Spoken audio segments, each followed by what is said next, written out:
technically 6 blocks may be possible. That was Dream, and he believes a 6-block jump might be possible. So today, I'm gonna determine if a player can actually do it.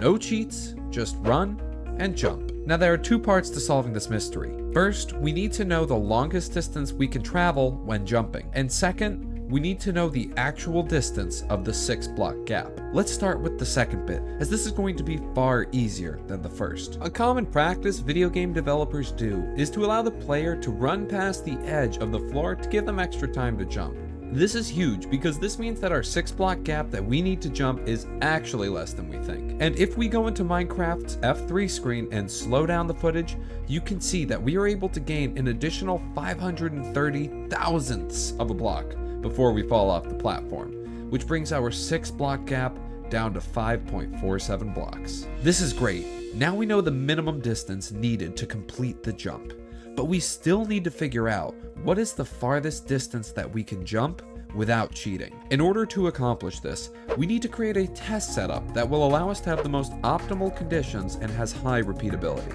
I set up a command block that would center me perfectly straight and in line with the red concrete path I made. This means that I will achieve the straightest jump angle possible, which will yield the largest gap I can clear.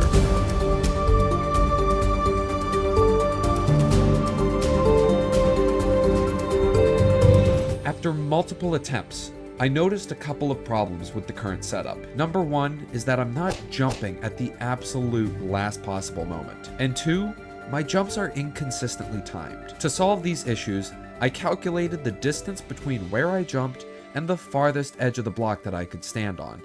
I then used this to offset my command block coordinates so I can consistently land on the edge of the block. I then installed an auto clicker so I could have the best chance at accurately jumping.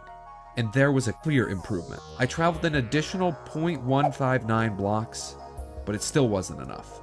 I needed to be faster if I wanted to clear the gap. After a little more research, I learned of trapdoor head bumping. This is where the player runs along a straight path, repeatedly jumping and bumping their head into a trapdoor. This will then accelerate the player far quicker than regular jumping. I needed to confirm this. I set up an experiment utilizing my current setup to see the difference in speeds of the 2 scenarios. On the left is the position versus time of just jumping and sprinting. And on the right is the position and time graph of trapdoor bumping. We can see that the player's horizontal velocity for trapdoor bumping greatly exceeds that of regular jumping. But another thing to note is that this is a constant velocity, which means that no matter how much or how long we jump, we will not be able to continuously increase our player speed. With the new knowledge I acquired, I decided to give the 6-block jump another shot. This time, I added the trapdoor to my test setup.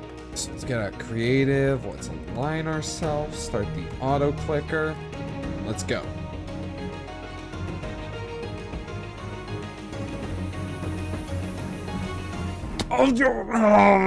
I was so close, and it hurt just to see how close I got. I decided to get a baseline distance on a 5-block jump, and after performing some calculations, I found that I traveled a total of 4.564 blocks.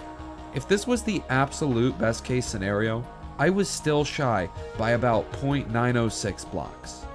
But looking back at the footage, I noticed something. It was very clear that my speed had drastically dropped during my flight path.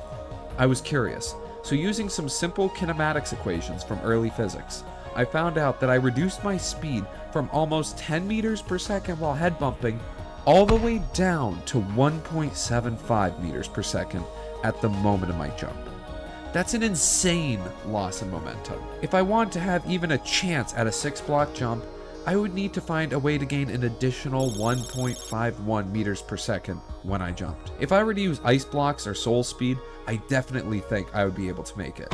But without it, it just doesn't seem possible. On the plus side, my parents can be proud of the fact that I'm finally using my degree.